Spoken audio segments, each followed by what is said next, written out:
friends, it's T-Man. We are back again with another video. It's on JasonBlaha, one of our favorite YouTube influencers, the gym lifting influencer gear slave himself, JasonBlaha.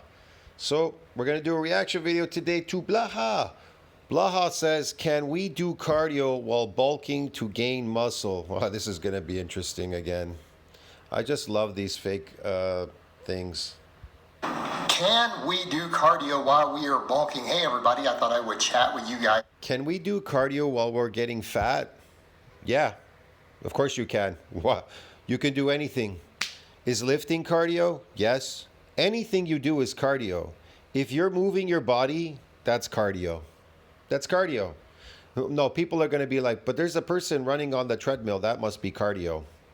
Man, it's all cardio, dude. And gals, a little bit about this today.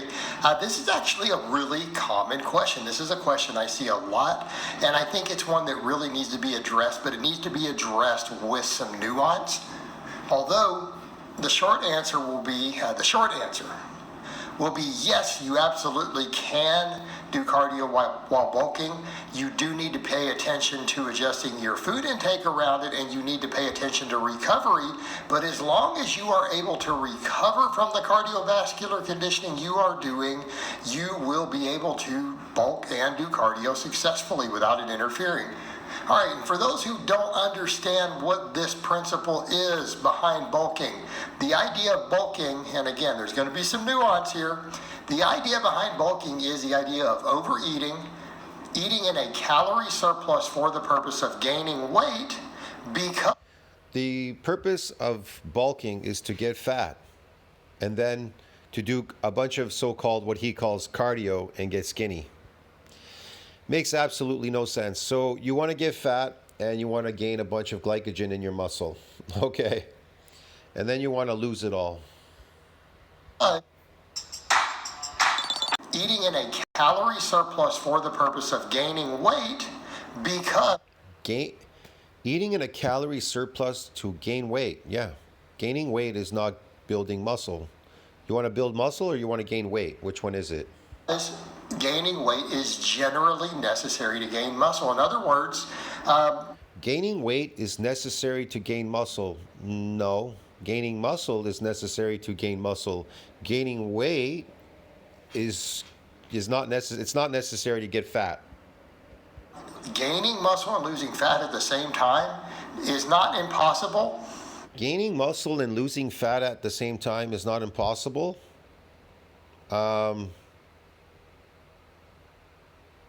Yeah, I don't know. That doesn't make any sense, but whatever. Yeah, if you're eating your natural diet and you're building muscle, but you usually wouldn't have any fat to lose because you're a natural human being eating a natural diet, right? You're not eating fake, unnatural food, right, that made you fat. So now that you're trying to build muscle, why doesn't make any sense? I'll be losing fat while gaining muscle. That doesn't make any sense, man. Whatever. It is difficult to do, and obviously unless you were fat already to begin with. The leaner you are, the harder it is to do, and the longer you have been training, the harder it is to do. Okay? What? You're not building any muscle. Muscle has a nuclear domain limit. Okay, man? It's ended. It's adapted. How does it adapt? The moment you come in the gym, it adapts to all these exercises. How? By repairing and remodeling stronger. Now it's resilient from further assaults. And you're not building anymore. It's just, man. So we need to keep that in context. So a lot of times people are going to need to actively gain weight in order to gain muscle. Like if your goal is to gain, you don't gain weight to gain muscle. You need to get nuclei because they synthesize protein to further that nuclear domain size limit. And anyways, it reached the ceiling limit during hypertrophic process. You understand me? Beyond where it can donate any more extra nuclei to that domain to support further muscle growth.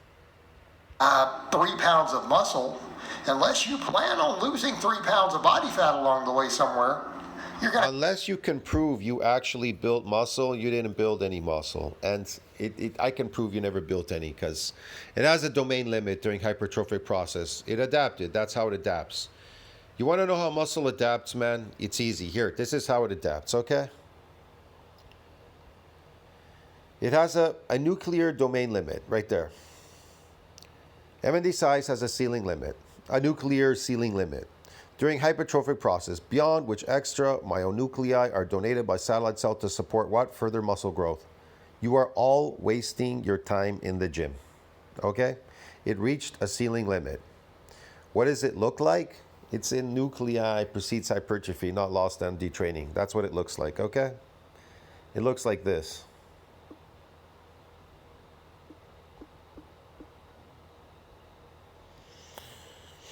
This is what it looks like. So you can find it in here, right here, myonuclei. Scroll down here, there's a map. They talk about nuclei. It talks a lot about nuclei. Sorry, past the map, there it is. So there it is, untrained, first training, satellite cell fusion, hypertrophy. Untrained, right? You're all untrained. You come to the gym, you're untrained. Your first training, see that where it says first training? Do you see there it says satellite cell fusion? Yeah, satellite cell fusion. You notice here it says hypertrophy. But notice here on detraining and retraining, let's say it atrophied. The muscle atrophied. Let's just say, okay, it atrophied. You went away for quite a long time and the muscles somewhat atrophied, okay, from these nuclei that you accumulated. Let's just say, I'm not talking, man, there's other specific things I would mention in this video, but I'm not going to explain it. Let's just say the nuclei, they synthesize protein. Okay. Notice how on retraining, you're not getting more of them. You're not getting any more. Why?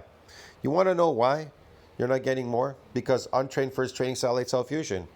Because a unique feature of untrained muscles are what?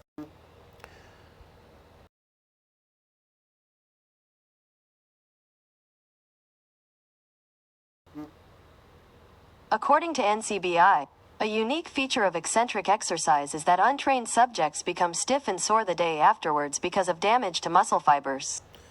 And there's so many other things to overcome. Yeah.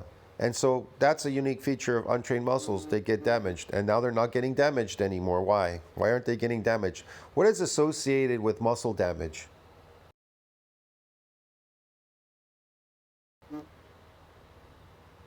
According to Physiopedia, soreness is accompanied by a prolonged strength loss, a reduced range of motion, and elevated levels of creatine kinase in the blood. These are taken as indirect indicators of muscle damage, and biopsy analysis has documented damage to the contractile elements. See, these are the signs of muscle damage. There you go. So if you're not getting that when you're working out in the gym, if you're not getting these clinical signs, then there's nothing going on there. And you're not, because I'll tell you why.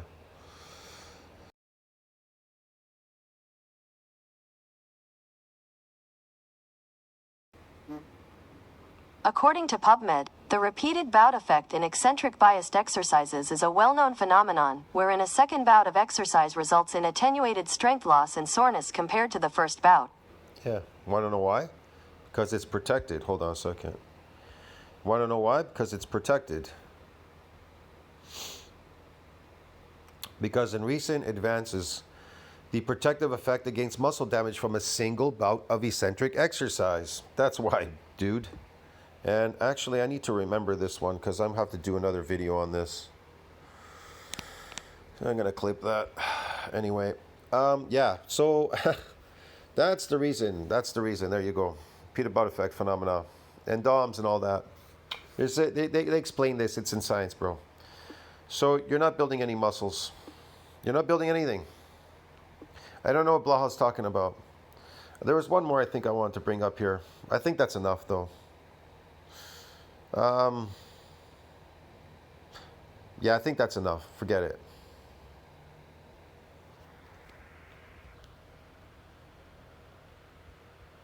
You're going to have to gain 3 pounds of body weight. That muscle has to weigh something. No. And again, with the condition being that obviously, I'm not talking about getting fat. Now, that is kind of what we call the old school You're just wasting your time, all of you. All of you are wasting your time. dreamer type bulk, where we bulk a lot and then cut down. And the point I'm going to make with that, before we get into this nuance, that is not necessary unless you got absolutely shredded.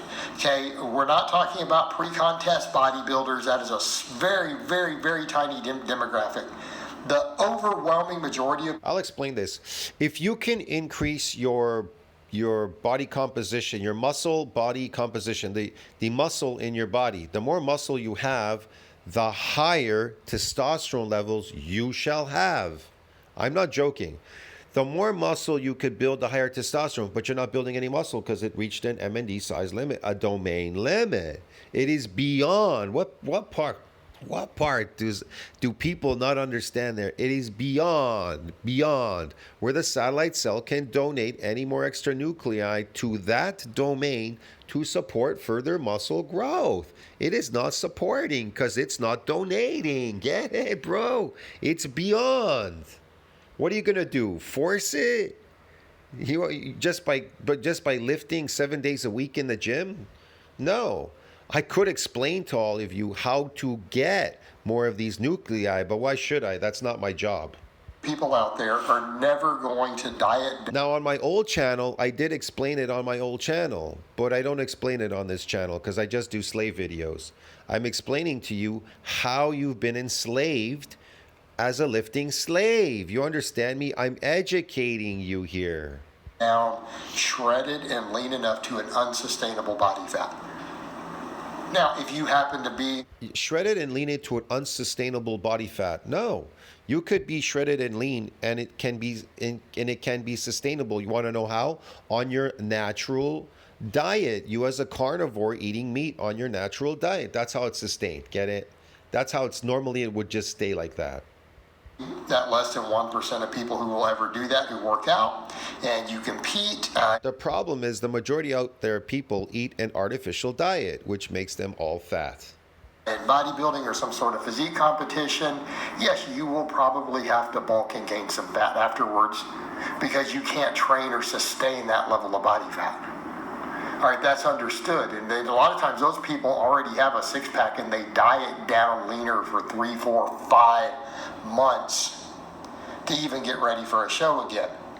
People who are starting as lean or if not leaner than I am right here and then spend 5 months dieting down. Okay, context. For everyone else, if we start looking at the available research, it actually shows that gaining weight more than a very, very small amount doesn't even cause muscle growth. So we need to be clear when we're talking about the bulking. He just admits now gaining this weight is not going to give you any muscle. Well, then he tries to say a small amount or something. He's really out of his mind. If you don't have any more nuclei, you cannot synthesize protein. Go and try. Go eat. Listen, if protein synthesis needs to exceed that breakdown, right? If that's what really builds muscle, then go ahead. Go and try that. Go look. Here, I'll explain it. Science tells you what builds muscles. Here. This is what builds muscles. Protein, right? Okay.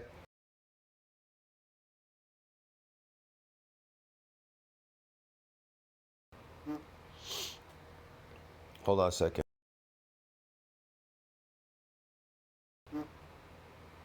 According to NCBI, resistance exercise, nutrition and protein synthesis. If muscle is going to maintain its mass, the net level of protein balance must equal 0. If muscle is going to gain mass, protein synthesis must exceed protein breakdown. Yeah. If muscle is going to gain mass, protein synthesis must exceed protein breakdown. Get it? But here's the problem. You need nuclei because they synthesize protein. Without them, it doesn't matter how much protein you eat. Get it, bro? It doesn't matter. Look.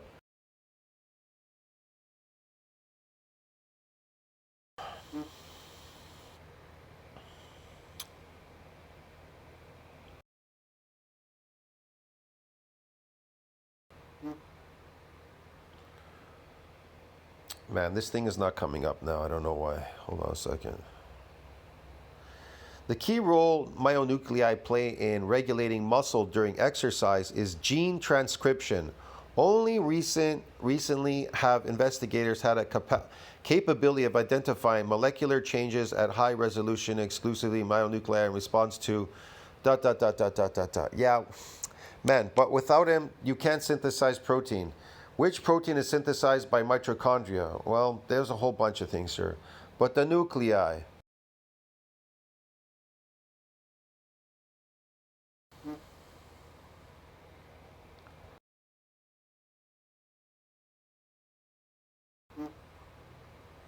According to NCBI, mesodermal cells form myogenic cells, which undergo mitosis to form postmeiotic myoblasts. These myoblasts synthesize actin and myosin and fuse to form multinucleated myotubes. Myotubes synthesize actin, myosin, troponin, tropomyosin, and other muscle proteins. Yes, and they're all part of the same family. The myoblasts come out of the satellite cell. Look.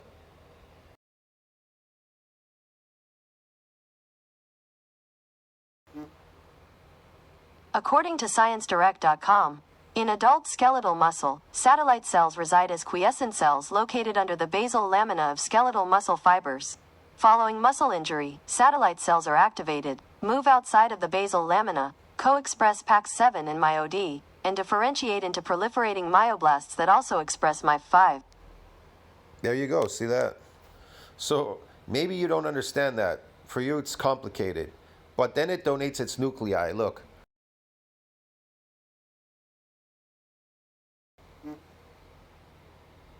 Okay, it tells you in Fusion Beyond. That's how it donates its nuclei, but I want the computer to tell you above, usually it posts it.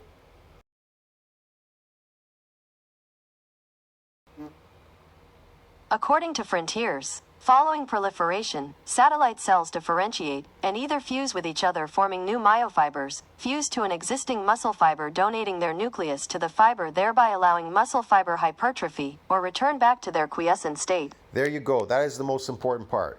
What happens, but what activates satellite cells? What activates them? Muscle injury.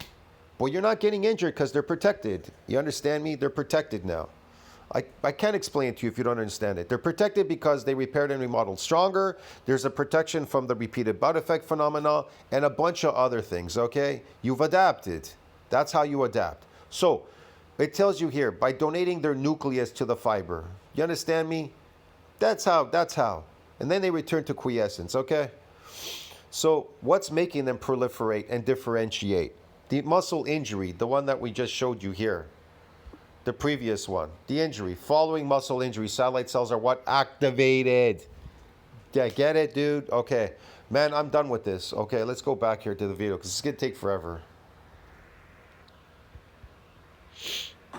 In other words, for anyone other than an absolute complete rank novice, if you're exceeding even a pound, that is about 400 grams for those who don't use freedom units.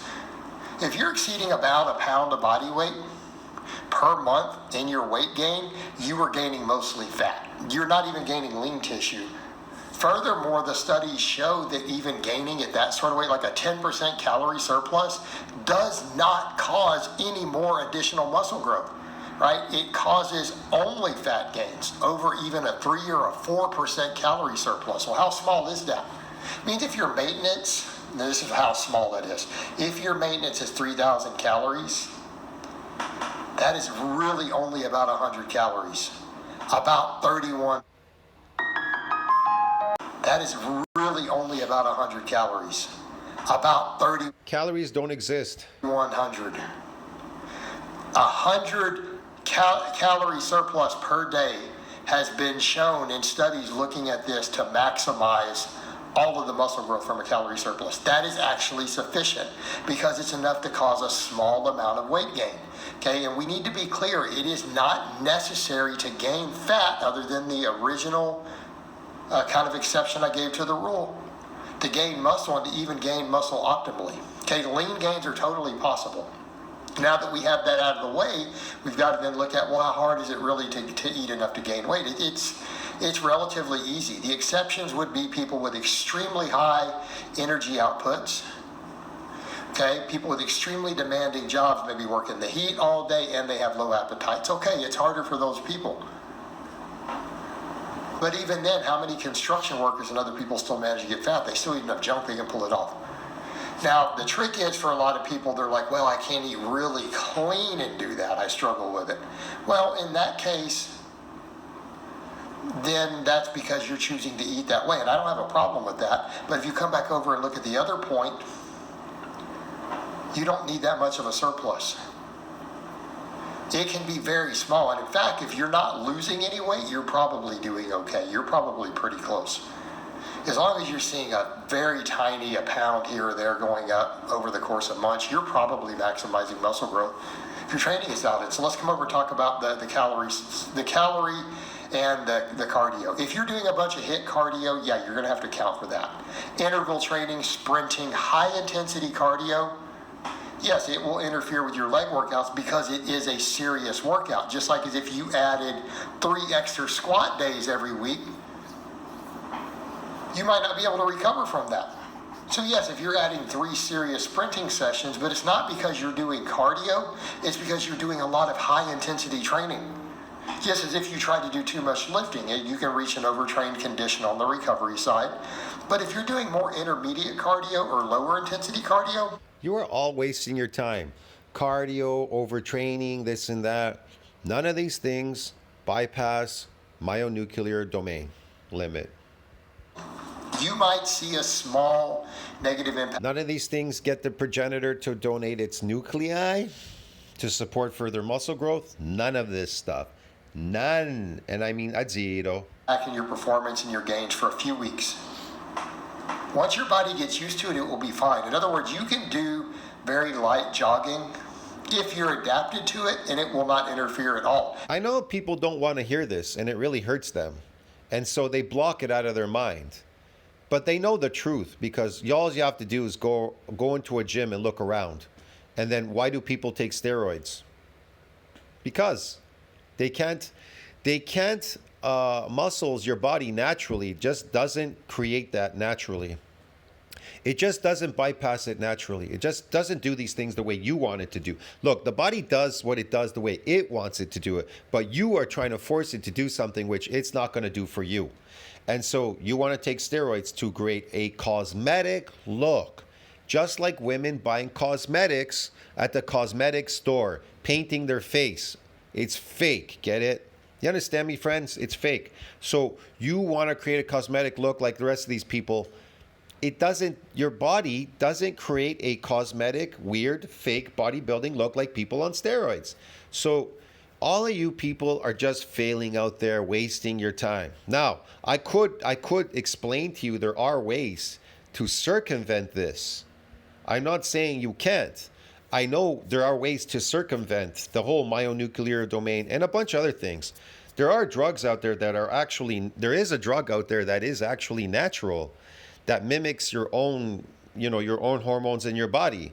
And it's available in pharmacies. You can get it actually. And some you can get it over the counter. Some you need a prescription for it. And I know that in conjunction with lifting will get you over myonuclear domain limit. However, as far as that total cosmetic look, that real cosmetic look like a steroid person, yeah, you could come pretty close, but guess what? You're not going to look exactly like them. They're just going to have a weird cosmetic look, these ripped lines and whatever. So I say to people, if that is truly what you're looking for, then you're wasting your time in the gym lifting weights as a lifting slave. You might as well just move for the cosmetic look, like Togi in Greg Doucette's battle with Togi. Togi, he said that's what he wanted, and that's what he moved for. You understand me? He didn't want to waste his time. You can do, cycling or whatever, as long as it's not high intensity. Just doing normal cardio shouldn't interfere with muscle growth. And I'm not saying there can't. What is he trying to tell you? That you're going to build it naturally or on steroids, a cosmetic look? What exactly is Blaha promoting here? Be some interference effect. There absolutely is in the data. But here's the thing that people aren't factoring in. Food itself is anabolic. Carbohydrates are very... Food itself is anabolic. Well, yeah, food is anabolic. Protein is anabolic because positive nitrogen balance makes you anabolic. And how do you do that? Eating meat, animal products, carnivore diet, yeah, whatever you want to call that. Very anabolic to muscle tissue. Yeah, it's anabolic, but guess what? There's no more growth there. There isn't any growth there. I don't know what he's talking about. Okay? If you were burning an extra 300 or 400 calories, Just because you're in a positive nitrogen balance anabolic, it doesn't mean that your muscles are going to magically grow. They're going to keep growing forever. They have a nuclear domain limit. The muscle cell can only get so big. They can only get so big. If you want them to get bigger, you're going to need more muscle cells. Yeah. a day, through your cardio, through all this extra, maybe just low intensity cardio. Why don't you ask your coach here, Blaha? He says that hyperplasia doesn't exist. So if hyperplasia doesn't exist, you cannot build any more muscle because the satellite cell is not donating its nuclei. What's going to be the end result? You're going to have to make that up on food. And if you're consuming that in more in anabolic foods that are good for building muscle, you're going to get a hormonal response that's positive towards the muscle growth.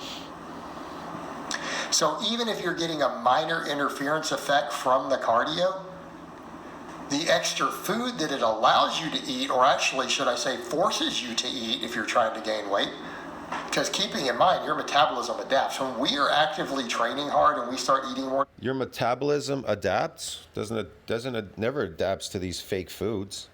What are you talking about? It adapts. Your metabolism adapts. to gain weight, our energy turnover starts going up. Our maintenance calories tend to go up. So yes, as long as you offset that, it's been kind of my Calories, maintenance goes up. You don't need any maintenance. You don't need anything. You definitely need to be in a positive nitrogen balance. And if you're on your natural diet, then it'll be positive all the time.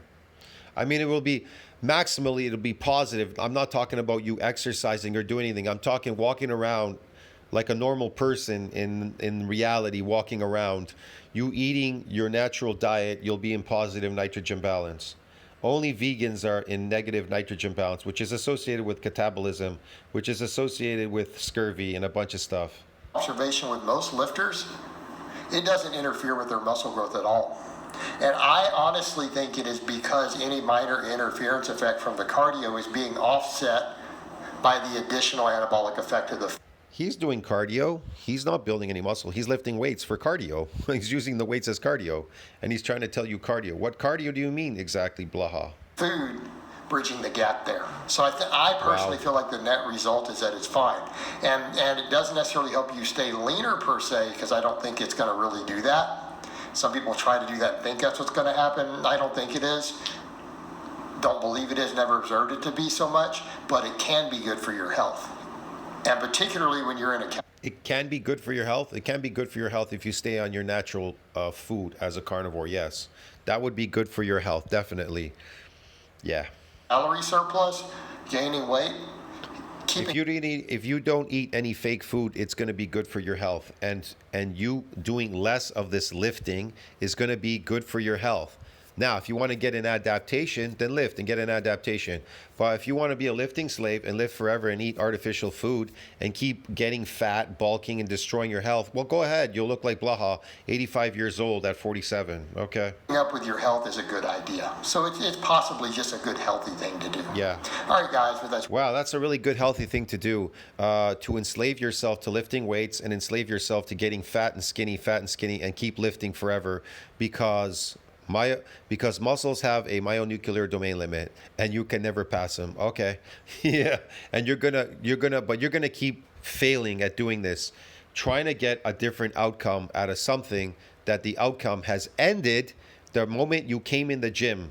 Untrained, first training, satellite cell fusion, hypertrophy, and it reached a ceiling limit. And bye-bye. really all I have to say on that today. I hope it's been informative. Yes, very uninformative. I'll see you in the next video, friends. Tell me what you think about that. Like, subscribe, support the channel helps. I know people want to hear what they want to hear, but and they don't like me telling them the truth, what they need to hear. They want me to confirm their fake beliefs. Yeah, lift a heavy weight. Getting us stronger is going to get you bigger. See you in the next one. Ciao, friends.